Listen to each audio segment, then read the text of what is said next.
लेक्साउ लिखा हुआ है। जॉन लेक्साउ, जॉन ने ए दिया। मी एंड एक्लॉजी बीच, ये आपका चैप्टर है,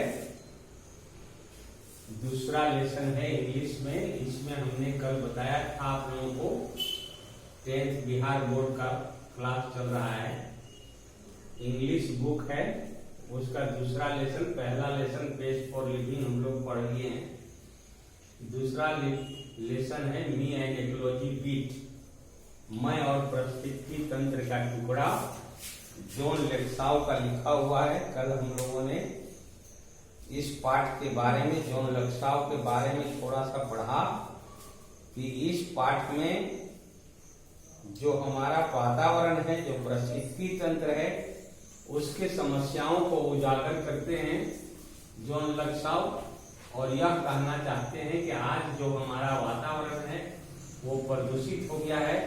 आज सभी की चिंता है वातावरण की समस्या, लेकिन सब लोग चिंता तो खूब करते हैं, लेकिन कोई भी उसके लिए कुछ करने को तैयार नहीं है। भाषण देना आसान है इस पर, लेकिन अपने आप को इसके सुरक्षित रखने वाले नियमों से बांधना बड़ा मुश्किल है। कोई भी व्यक्ति अपने आप को इसके नियमों से नहीं बांधता, बल्कि वो भाषण केवल देता है। लेखक महोदय जॉन लेक्साउ इस पाठ में अपने आप को एक बच्चे के रूप में प्रस्तुत किए हैं, आपकी कक्षा की तरह। वो भी एक बच्चे की तरह व्यवहार कर रहे हैं और ये बताने की कोशिश कर रहे हैं कि कैसे लोग पर्यावरण के प्रति चिंतित तो हैं, सब लोग उसके प्रति चिंता व्यक्त करते हैं, लेकिन कोई भी कुछ करना नहीं चाहता है, अपने आप को नियमों से बांधना नहीं चाहता है। इसलिए जॉन लेक्साउ भी वैसा ही उदाहरण देते हुए करते हैं कि जैसा लोग करते हैं। जॉन लेक्साउ कहते हैं कि कम से कम मैं कुछ कर रहा हूँ, लेकिन वो भी कुछ करते नहीं है, दूसरे लोगों की तरह ये भी भाषण देते हैं और कुछ करते नहीं है। वो ये दिखाना चाहते हैं कि कैसे लोग वातावरण के प्रति चिंतित हैं, लेकिन कुछ करते नहीं है। उसी तरह से ये भी कर रहे हैं। तो इसी क्रम में इन्होंने कहा था कि मेरे पिताजी के पास एक कागज का रूप था, नक्शा था। जब वे बचपन में थे, छोटे थे, तो उनके पिताजी भी इस तरह के काम किया करते होंगे। तो इन्होंने कहा कि पिछले साल, क्योंकि मैं थोड़ा बड़ा हो गया हूँ, तो पिछले साल मेरे पिताजी ने मुझे एक नक्शा उपलब्ध कराया। नक्शा का मतलब, पेपर रूट का मतलब होता है किधर से जाएंगे लोगों को समझा के और किस तरफ से घूम के घर आ जाएंगे। घर से चलेंगे तो किस रास्ते से होते हुए चलेंगे और किस रास्ते से लौट आएंगे, जिससे अधिक से अधिक लोगों से भेंट भी हो जाए और कम रास्ता तय करना पड़े और आराम से हम लोगों को समझा के लौट आए। उसको पेपर रूट कहते हैं। तो पेपर रूट इनको मिल गया है। ये कहते हैं कि पढ़ाई के क्रम में होमवर्क और एक्लॉजी पर काम करने के बीच में मुझे बहुत कम समय मिलता है गुल्ली डंडा खेलने या क्रिकेट खेलने के लिए। कभी कभी तो इनको एक दिन में खेल में कुछ ही इनिंग मिल पाता है, कुछ ही बारी मिल पाती है खेलने का। ये कहते हैं कि एक्लॉजी पर मैं रोज काम नहीं करता हूँ, लेकिन सैटरडे को और संडे को जब ज्यादा फुर्सत रहती है, जब स्कूल में छुट्टी रहते हैं, तो मैं अच्छा काम करता हूँ। एक उदाहरण दे रहे हैं पिछले शनिवार का, कि पिछले शनिवार को चूंकि मुझे मेरे स्कूल की छुट्टी थी, मुझे समय था, इसलिए मैं अच्छा काम करने की कोशिश किया, अच्छा काम किया भी। और वह जो शनिवार था वो बसंत ऋतु का अभी भी आगमन हुआ था, जिसमें जाड़े के बाद अच्छी धूप खिली थी, लोग बाहर आकर के धूप सेक रहे थे। तो उनको, चूंकि छुट्टी के दिन थे, लोग बाहर थे, तो बाहर के लोग जब खड़े रहेंगे तो उनसे बातचीत करना आसान होता है, इसलिए इनको अच्छा काम करने का मौका मिला। इसलिए ये कहते हैं कि पिछले शनिवार को सबसे पहले ये पहुंचते हैं मिस्टर विलियम के घर। देखिए ध्यान से, तीसरे चौथे पैराग्राफ में जाइए, 16 पेज का चौथा पैराग्राफ। पिछले शनिवार को ये सबसे पहले पहुंचते हैं मिस्टर विलियम के पास। एज यूजुअल, हमेशा की तरह, ही ट्राइड टू प्रीटेंड, उन्होंने बहाना करने का कोशिश किया, ही इज नॉट, वे घर पर नहीं। इसका मतलब वो जब भी जॉन लक्साव जाते थे उनसे बात करने के लिए, वो बहाना कर देते थे कि वो घर पर नहीं है और अंदर भी रहते थे ठंड के मारे, और ये बातचीत नहीं कर पाते थे। और आज भी यही हुआ, जब इन्होंने आवाज लगाई तो जॉन लक्साव ने कहला दिया कि वे घर पर नहीं है। बट आई सी हिम, लेकिन लेखक कहते हैं कि मैंने उन्हें देख लिया, बर्निंग लीव्स, पत्ते जलाते हुए, इन द बैकयार्ड, पिछवाड़े में। सो ही इज स्टक, इसलिए वे फंस गए। कौन फंस गए? विलियम फंस गया, यानी कि अब तो सामने सामना हो गया, आमना सामना हुआ तो बातचीत करनी पड़ेगी, कोई चुप तो रहेगा नहीं। ही पेज मी माने चुकाना होता है, रुपया पैसा, लेकिन यहाँ चुकाना नहीं, ध्यान देना। वे मुझ पर ध्यान देते हैं, यानी कि बातचीत करते हैं। एंड आई टेल हिम, और मैं उन्हें बताता हूँ, you shouldn't burn these leaves, आपको इन पत्तों को नहीं जलाना चाहिए। इट्स बैड फॉर एयर, या हवा के लिए बुरा है। बैड इकोलॉजी, पारिस्थितिकी तंत्र के लिए बुरा है। You should make a compost pipe, आपको एक जैविक खाद का ढेर लगाना चाहिए, पत्तों का ढेर लगा दीजिए। लाइक वी डू, जैसा कि हम करते हैं। एक एग्जाम्पल भी दे दिया इन्होंने कि जैसा हम करते हैं, यानी जॉन लक्साव और उनका परिवार करता है। पुट इन द लीव्स, कहता है कि पत्तों को रखिए, अंदर रखिए गड्ढे में, गार्बेज, कूड़ा को रखिए, एंड स्टफ, और जो भी बेकार पदार्थ है उनको रखिए। गुड फॉर द गार्डन, ये बागीचे के लिए अच्छे होते हैं। जैविक खाद बनाइए, और जैविक खाद बनाने के क्रम में अपना उदाहरण भी दे दिया कि जैसा हम लोग करते हैं। अब जैसा ये लोग करते हैं तो इस शब्द को वो पकड़ लेते हैं मिस्टर, देखिए ही डजंट एग्री, वे सहमत नहीं होते हैं। कौन चीज से? जो कुछ ये बोलते हैं उससे। और हैंग हिज हेड, और ना ही इन सेम, ना ही अपने सर को झुकाते हैं शर्म के मारे। अगर कोई गलत काम करता है उनको शर्मिंदा महसूस होता है, सर झुका लेता है, लेकिन मिस्टर विलियम को अपने कामों पर न तो शर्मिंदा होता है और ना ही वो सहमति व्यक्त करते हैं जॉन लक्साव के बातों से, उसकी बात के लिए तैयार नहीं हुए, यानी कि वो करने को कुछ भी तैयार नहीं हुए। उल्टे क्या कहते हैं? ही सेज, वे कहते हैं दैट की compost pile is your job at home, घर के पास जो पाइल खड़ा किए हो, ढेर लगाए हो खादों का, वो तुम्हारा काम है। जिम नाम था बचपन का जॉन लक्साव का, जिम नाम है। तो जिम को संबोधित करते हुए, जॉन लक्साव को संबोधित करते हुए मिस्टर विलियम कहते हैं कि घर के पास जो तुमने जैविक खाद का ढेर लगाया है, यह तुम्हारा काम है ना? Isn't it? क्वेश्चन टैग बनाया है, तुम्हारा काम है ना? तो जिम को लगा के हमारा तारीफ हो रहा है कि हमने जैविक खाद का ढेर लगाया है, इसलिए सीना तान कर कहते हैं यस, हाँ। आई से, मैं कहता हूं, प्राउडली, गर्व के साथ। Which would shock the idea, जो मेरे मन को चोट पहुंचाता है। कह तो दिए गर्व से कि हाँ यह मेरा काम है, लेकिन ऐसा काम करना, यानी कि कूड़ा बनाने के लिए, खाद बनाने के लिए कूड़ों का ढेर लगाना इनको अच्छा नहीं लगता था, लेकिन सीना तान के कह दिया कि हाँ यह काम मेरा है। I had working with compost, लेखक महोदय कहते हैं कि मुझे खुद गिरना होता है खाद के लिए काम करना। विच आई डू, लेकिन मैं उसको करता हूं थोड़ा बहुत दिखाने।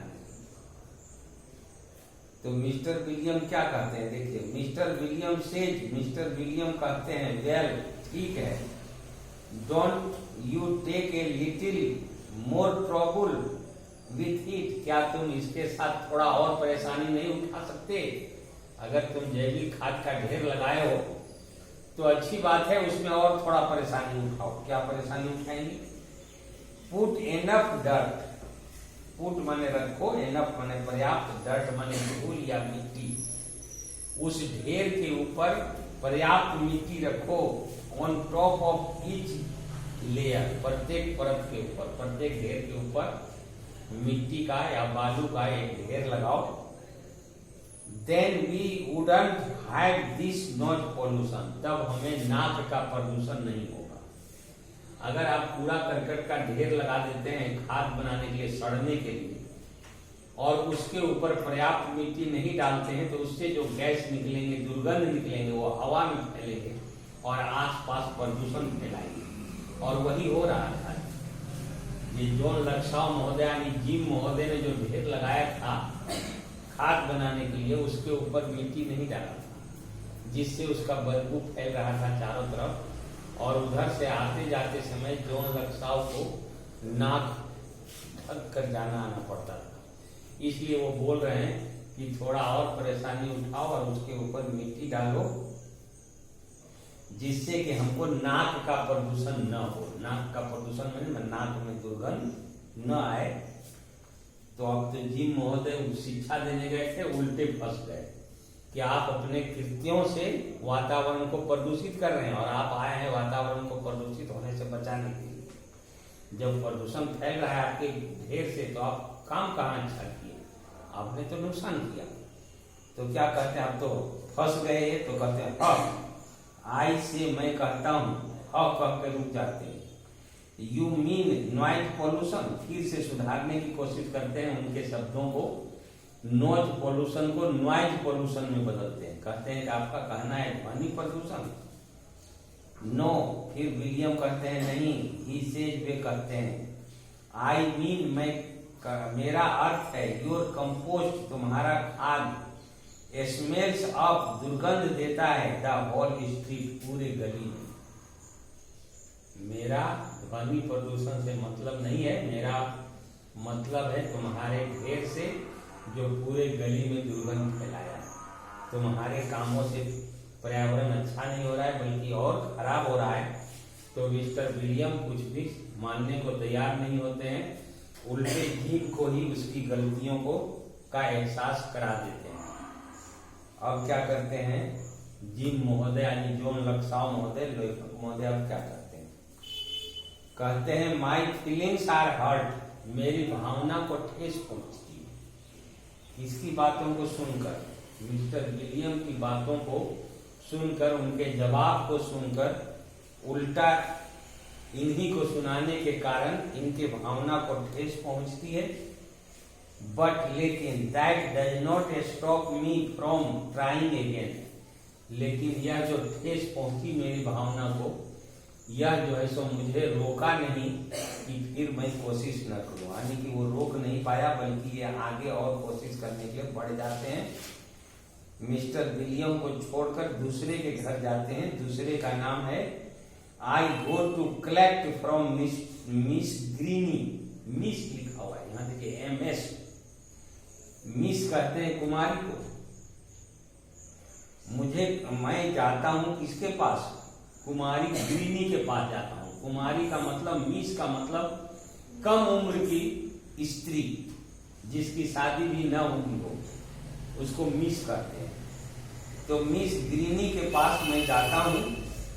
तो क्यों मिस ग्रीनी कहना पड़ता है उनको, आगे दिए हैं I have to call her Miss Greeny, मुझे उन्हें कुमारी ग्रीनी कहना पड़ता है। बिकॉज, क्योंकि, इफ आई कॉल हर, यदि मैं उन्हें कह देता हूं गलती से मिसेज, मिसेज माने श्रीमती, श्रीमती का मतलब उम्रदराज महिला जिसका बाल बच्चे शादी ब्याह हो गया हो।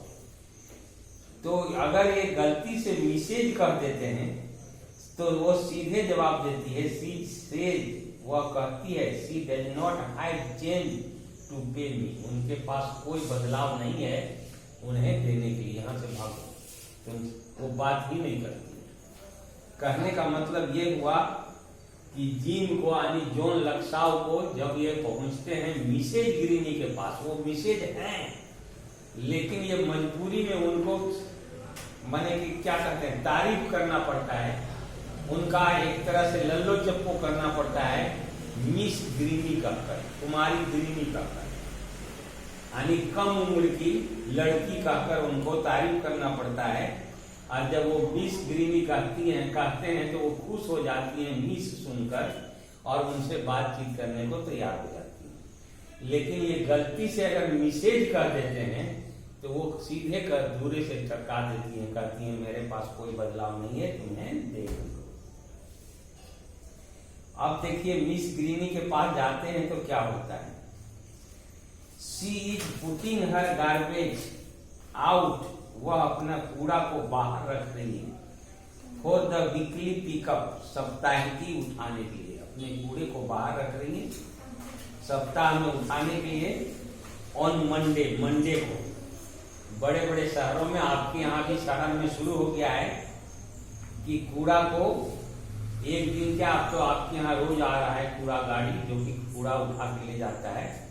लोग दरवाजे पर निकाल कर कूड़ा रख देते हैं छुट्टी के दिन में सफाई करके, और अगले दिन यानी कि शनिवार रविवार को लोग सफाई करते हैं, कूड़ा बाहर निकाल के रख देते हैं गेट के पास। अगले दिन यानी मंडे को नगर पालिका या महानगर निगम की गाड़ी आती है और उन कूड़ों को उठा के ले जाते हैं, जिसको पिकअप कहते हैं। तो वह भी जो है सो अपना कूड़ा बाहर उठा के रख रही है वीकली पिकअप के लिए मंडे को, कि लोग मंडे को ले जाएंगे बाहर रख लेंगे। तो she goes away on weekends, वह सप्ताह के अंत में यानी शनिवार को बाहर चली जाती है। सो ऑन सैटरडे, इसलिए शनिवारों को वह सफाई नहीं कर पाती।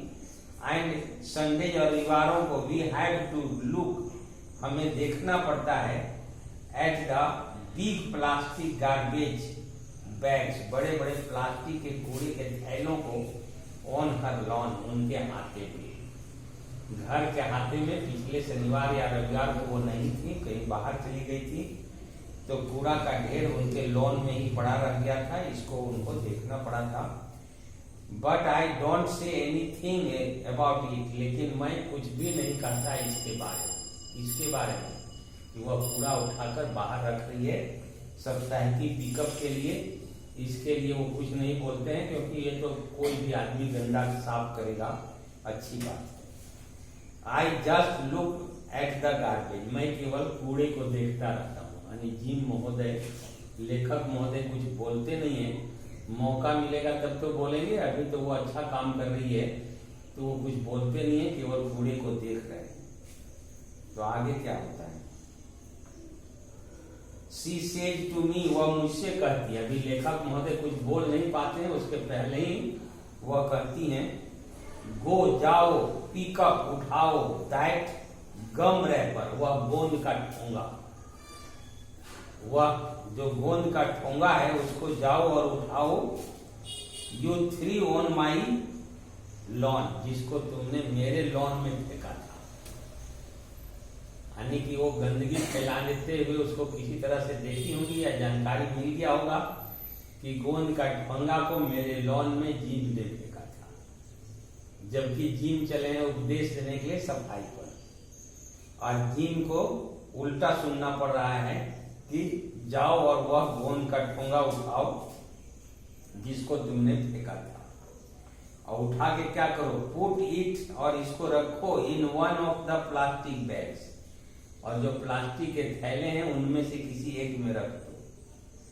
आगे और उसको डांट पिला देती है। Don't any body teach you, क्या तुम्हें कोई नहीं सिखाया है, नॉट टू लिटर, की गंदगी नहीं फैलाना चाहिए। ये चले हैं पर्यावरण को सुरक्षित रखने के लिए, सफाई पर भाषण देने के लिए। मिस ग्रीनी को कुछ बोलते उसके पहले ही मिस ग्रीनी ने इनकी गलती को दिखा दिया कि तुम गोंद का ठोंगा मेरे हाथे में फेंक दिए हो, क्या तुमको कोई नहीं सिखाया कि गंदगी नहीं फैलाना चाहिए। तो क्या करते हैं जिम महोदय, चूंकि इनका गलती पकड़ा गया है, आई होल्ड माई टेम्पर, मैं अपने गुस्से पर काबू पाता हूँ, and pick up my gum wrapper, और मैं गोंद के ठोंगा को उठाता हूँ, and put it in a bag, और एक थैले में रख देता हूँ। इसका मतलब उन्होंने ये गलती की थी। देन शी सेड, तब वह कहती है, एंड देयर ए लॉ, और यहाँ एक कानून है, इन दिस टाउन, इस शहर में एक कानून बना है, अबाउट कीपिंग डॉग्स, कुत्तों को रखने के बारे में इस शहर में एक नियम बना हुआ है, कानून बना हुआ है, ऑन ए लीश, की कुत्ते को पट्टे से बांध कर रखो। इस शहर का नियम है कि कुत्ता अगर कोई पालता है तो उसको पट्टे से बांध कर रखेगा। सो व्हाई इज योर्स, इसलिए क्यों तुम्हारा, always all over the place, हमेशा चारों तरफ घूमता रहता है। एक और गलती कि कुत्ते को पट्टे से बांध कर रखना चाहिए ताकि कुत्ते गंदगी फैलाने वाले जीव हैं, तो तुमने कुत्ते को क्यों खुला छोड़ दिया है। आगे और शिकायत करती है, दैट डॉग, वह कुत्ता, डिग्स अप माई गार्डन, मेरे बागीचे को खोदता है। कुत्तों का स्वभाव होता है जहां गीली भूमि होती है, जहां छाया होता है, वहां पैर से खोद खोद के गड्ढा बना के उन्हीं पर बैठने का कोशिश करता है। तो बागीचे को खोदता है। एंड मैसेज आप, और गंदा करता है माई यार्ड, यार्ड कहते हैं हाथा को, घर के हाथे जो बाउंड्री लगे रहते हैं, मेरे हाथे को गंदा करता है, मेरे बागीचे को खोदता है। एंड लास्ट वीकेंड, और पिछले सप्ताह के अंत में जब मैं नहीं थी, मिस्टर विलियम ने देखा था इसे टीयर ओपन, खोलते हुए one of my garbage bag, मेरे कूड़े के थैले में से एक थैला को खोलते हुए इसे देखा था। तो इस तरह से प्रमाण भी दे देती हैं कि कैसे तुम्हारा कुत्ता फैला रहा है गंदगी।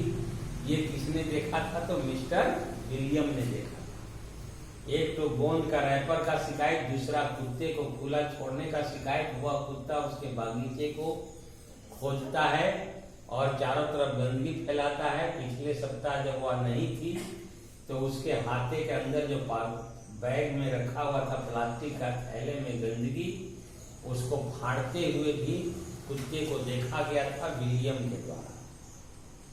तो इस तरह से मिस्टर जॉनसन गए हैं मिस ग्रीनी के पास कि वो इकोलॉजी पर कुछ करें, कुछ नियम पालन करें। उसके पहले ही जॉन लक्साव को उल्टा सुनना पड़ता है कि इन्होंने खुद पर्यावरण को सुरक्षित रखने के नियमों का पालन नहीं किया है। अभी तक मौका इनको नहीं मिला है मिस ग्रीनी को कुछ बोलने का, उल्टे इनको सुनना पड़ गया। अब क्या होता है देखिए। वेल, ठीक है, ये कहते हैं वेल माने ठीक है, हम कुत्ते को पट्टे से बांध के रखेंगे, ऐसा स्वीकार करते हैं। आई से, मैं कहता हूं, but I can't think of anything to go with it, लेकिन मैं यह नहीं सोच सका कि मैं ऐसा करूंगा। कहने को तो कह दिया ठीक है मैं करूंगा, लेकिन वो सोचते नहीं कि अगले दिन मैं ऐसा करूंगा। Then I see is piling newspapers next to her garbage bag. अब मैं देखती हूं कि वह जो है सो अपना कूड़े का जो पेपर है, अखबार, उसको कूड़े के ढेर के बगल में रख देंगे। माने कूड़े के साथ साथ पेपर को भी कूड़े में भेजने का व्यवस्था कर रही है कि यह पेपर कूड़े के साथ चला जाएगा पिकअप के लिए, सप्ताह की पिकअप। अब इसको मौका मिलता है जीन को कुछ करने का। क्या करते हैं, लिसन, सुनिए मिस ग्रीनी, कुमारी ग्रीनी सुनिए, आई से, मैं कहता हूं, सेव दोज पेपर्स, उन कागजों को बचाइए, for the school pickup, school ले जाने के लिए। बड़े बड़े बाहर के शहरों में, ये रूस की कहानी है, तो वहां पर लोग क्या करते हैं, वो कूड़े खरीदने वाले और बेचने वाले नहीं रखते हैं। वहां स्कूल के बच्चे ही घर के बेकार सामान, जिसको हम फिर से नया वस्तु बना सकते हैं, उसको ले जाते हैं स्कूल, और स्कूल में इकट्ठा किया जाता है। और जब वो एक ट्रक के बराबर हो जाता है तो फैक्ट्री वालों को फोन करके स्कूल वाले बुला लेते हैं और वो फैक्ट्री चली जाती है और वहां से नई वस्तु फिर से बन के आती है। कागज है तो कॉपी किताब बन के आ जाएगा, दूसरे बर्तन है एल्यूमिनियम वगैरह के तो सामान बन के आ जाते हैं। और जिस बच्चे ने जितना मेहनत किया है उसके हिसाब से फैक्ट्री यानी स्कूल का जो हिस्सा बनता है वो फैक्ट्री स्कूल को ला के दे देगा। और स्कूल वाले की जिम्मेवारी बनती है कि जितना जो बच्चा मेहनत किया है उसके हिसाब से उसको मेहनताना के रूप में कॉपी किताब जो भी है वो दे देते हैं। तो ये भी कहते हैं जॉन लक्साव भी कि मिस ग्रीनी सुनिए, ये जो पेपर आप बाहर फेंक रही हैं, इनको बचा के रखिए स्कूल पिकअप के लिए, हम इसको स्कूल ले जाएंगे। And they can be made into new paper, और वे फिर से नए कागज बनाए जा सकते हैं, तो आप क्यों फेंक रहे हो। सेव एल्युमिनियम कैन्स टू, एल्युमिनियम के डब्बे भी बचाइए, कैन माने डब्बा होता है। तो इतना सुनने के बाद क्या करती है मिस ग्रीनी, यहाँ भी चुप नहीं रहती है, यहाँ भी उल्टा शिकायत करती है। देखिए, like the last school pickup, पिछले स्कूल पिकअप की तरह, पिछले बार कभी ये वादा किए होंगे कि आप पेपर बचा के रखिएगा, हम स्कूल ले जाएंगे, लेकिन वो बेचारी बचा के रखी होंगी, ढेर लगाई होंगी, लेकिन इसने कभी स्कूल नहीं ले गया। तो वही सुनाती है। सी आस्क्ड, वह पूछती है, व्हेन यू सेड, जब तुमने कहा था, यू वुड कम, तुम आओगे, एंड पिक देम अप, और उन्हें तुम ले जाओगे, but you never showed up, लेकिन तुमने कभी ऐसा नहीं दिखाया। इट्स इजियर, यह आसान है, टू थ्रो देम, उन्हें फेंकना, अवे, दूर, ए फ्यू, थोड़ा करके, एट ए टाइम, थोड़ा थोड़ा करके फेंकना उनको आसान है, then have a big mess like that, उनको एक बड़ा ढेर गंदा का लगा दें, जैसा कि हमने पिछले बार किया था तुम्हारे कहने पर, और तुम उठा के ले नहीं गए, तो उसको फेंकना फिर मुश्किल हो गया। अब कहते हैं लेखक महोदय, I get tired of trying to get Miss Greeny, मैं थक गया कोशिश करने में मिस ग्रीनी से, टू डू समथिंग, कुछ भी करवाने में, अबाउट इकोलॉजी, इकोलॉजी पर मिस ग्रीनी से कुछ भी करवाने में जॉन लक्साउ थक जाते हैं, तो क्या करते हैं, आई गो टू मिस्टर जॉनसन, वो मिस ग्रीनी को छोड़ देते हैं परेशान होकर, और क्योंकि मिस ग्रीनी उनको उल्टा सुनाती है, उनकी कोई बात नहीं मानती है, उनको छोड़ करके जॉन लक्साउ के घर की तरफ चले जाते हैं। He makes a run for his car, वे दौड़ लगाते हैं अपनी कार के लिए। जब वो जाते हैं मिस्टर जॉनसन के घर, तो वो देखते हैं कि मिस्टर जॉनसन अपने कार के लिए दौड़ लगा रहे हैं, but I can run faster than he can, लेकिन मैं उनसे ज्यादा तेज दौड़ सकता था जितना वे दौड़ते हैं। तो इस तरह से हम लोगों ने देखा कि जी मानी की जॉन लक्साउ महोदय लोगों को समझाने के लिए जाते हैं इकोलॉजी पर, लेकिन उल्टा ही उन्हें सुनना पड़ता है, क्योंकि वे भी आज के लोगों की तरह कुछ करते नहीं है, बल्कि केवल भाषण में। और यह सिद्ध होता है कई लोगों से मिलने से। सबसे ज्यादा शिकायत करती है मिस ग्रीनी, इनके कुछ कहे बिना 2 शिकायत पहले कर देती है, और तीसरा कुछ कहते हैं तो उस पर भी उनको उल्टा सुनना पड़ता है। और इस तरह से मिस्टर विलियम के पास पहले गए, वो भी इनकी बात नहीं माने, उल्टा सुना दिए। मिस ग्रीनी के पास गए, ये भी इसकी बात नहीं माने, उल्टा सुना दिए। अब मिस्टर जॉनसन के पास जाते हैं तो क्या होता है, हम लोग अगले दिन कल देखते हैं कि मिस्टर जॉनसन कैसे उनके साथ व्यवहार करते हैं, और क्या शिक्षा देते हैं, या क्या मानते हैं या नहीं मानते हैं उनकी बात।